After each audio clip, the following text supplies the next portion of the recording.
Yo, what up? It's your boy Wright. Do me a favor and hit subscribe. I'll be uploading at least 4 videos per week. Don't want you missing out on future projects. This is your channel as much as mine. So comment below who or what you want me to break down next. Young Gunner. Wright elevates for 3 and hits. Man, he looks good, doesn't he?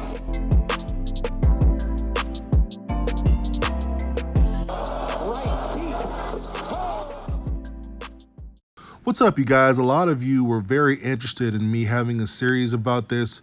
So this is going to be phase number 1. This is about maximizing your kid's talent and reaching their full potential and what you as a parent can do to get your kid ahead. Like I said, this is phase number 1, the beginning.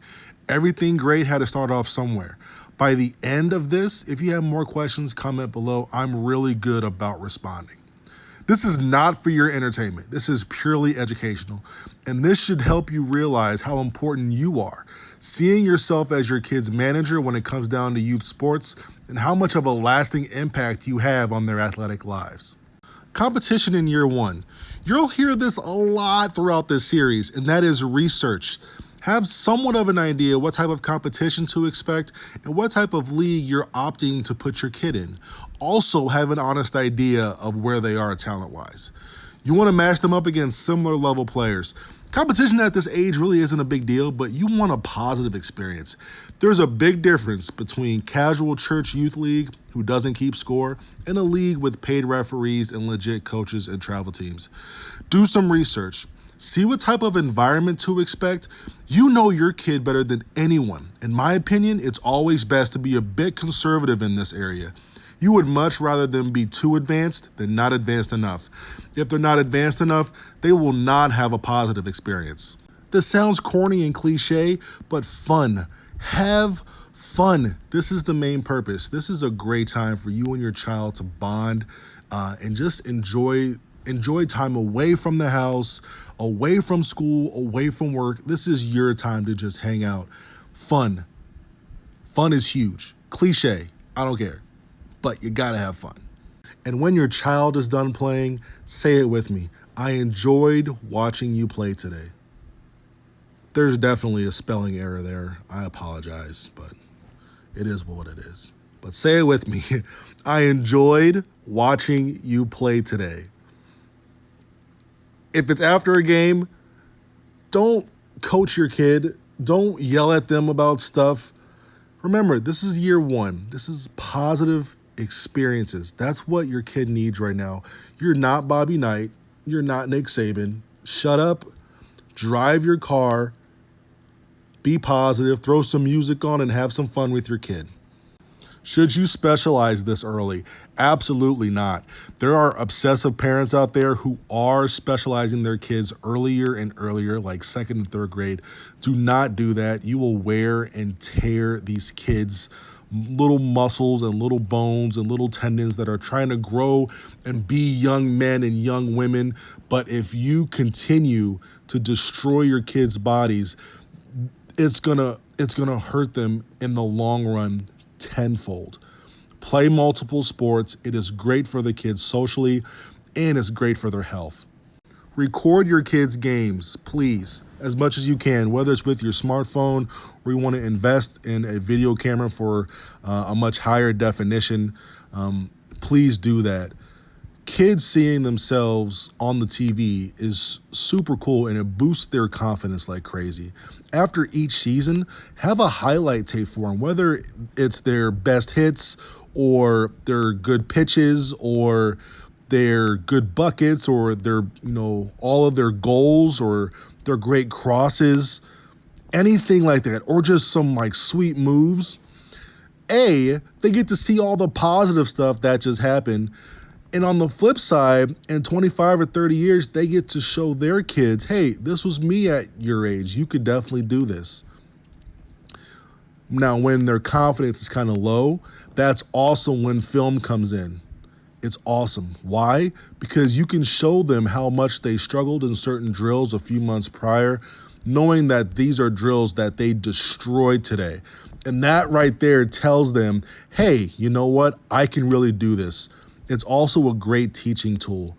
especially in downtime, just to talk about the game without the yelling and being emotional. The most important lesson of phase number one. This is year one, competition one, the beginning. Everything pretty much that we've talked to before this ties into it, but by far it's the most important. You, as a parent, must network proactively. This is the most important lesson. The most. Conquer it. Your kids need you to conquer it.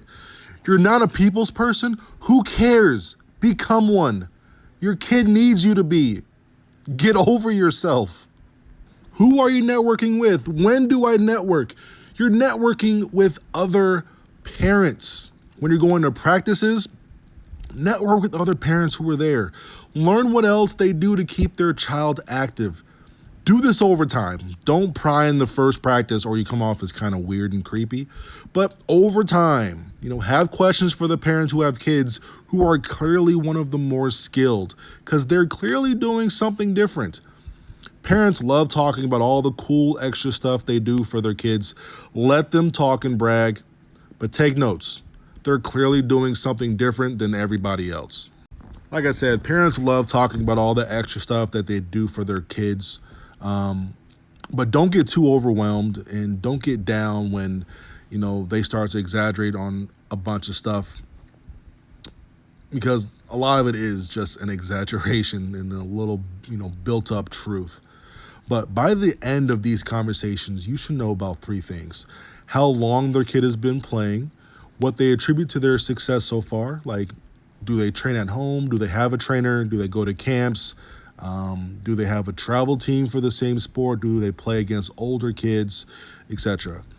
Also, what other sports they play. Do they specialize in one? Do they play 2 or 3 other sports? Why am I networking? This is very, very important. I'm going to get to this in about 2 slides, so bear with me. Should you network during games? No, you should be watching your kid play. You should be networking in between games. Your kid is going to go off with their teammates, shooting the breeze, doing whatever, eating pretzels, hot dogs, hanging out, doing their whole team bonding thing, which is very important. Let your kid do it. Don't demand your kid sit next to you and talk to you about the last game. Please don't do that. Sorry about that ramble. But when they're doing their own thing, you should be at, walking around different fields, different courts, seeing what's going on, kind of have an understanding about which teams are there, because there's some teams that you want to see, like, hey, what is all the hoopla about? And then after the game, if a team is really good, you want to network with their parents. You want to talk to the coach, ask them what type of team it is, exchange information, get their social media info, follow them on social media. You'll see them again. Trust me, you'll see them again, or you'll play against them. And who knows, down the road, you may collab on something. Who knows? You just want to get as many people knowing who you are based on your face and your personality. They may not know your name, but they remember you coming up to them. And they're going to continue to do it. And then it's going to get to the point where you're just chilling there and someone's going to come up to you. Hey, how's it going? How's your son doing? How's your daughter doing? I haven't seen you in a few months. This is what we're up to now. That's what you want to do. You want to build your own little mini community. Back to why networking. Because the more active families in your area, you'll be seeing them throughout the year playing different sports. That's why it's important to play in multiple sports, because you'll be running into the same families over and over and over again.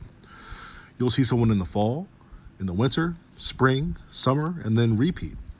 You'll then notice the more active families start to gravitate towards each other the older they get.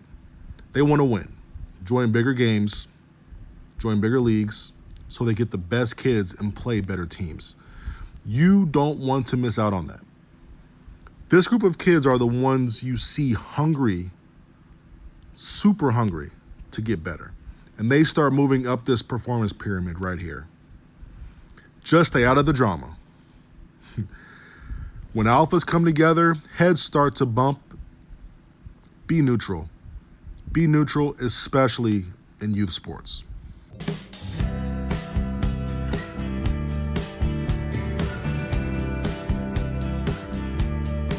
Dan Dockage can't guard me.